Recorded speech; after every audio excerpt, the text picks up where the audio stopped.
Hello, in this video I'm gonna show you how to crop a screenshot on Samsung Galaxy Tab S6 Lite.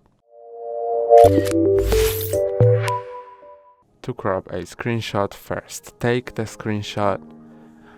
So to take the screenshot, press on two buttons at once, power and volume down. Let's press on them. And you can see the screenshot has been taken, and I can click here to crop it. Now I'm in crop mode and it automatically cropped the bottom navigation bar as well as a top status bar. I can uncrop it or crop it or crop even more. Can also crop the size and do it as I like. Then click here to save the picture, and now it's in your gallery. You can see it's a cropped picture. That's all for today. Don't forget to like and subscribe. See you next time.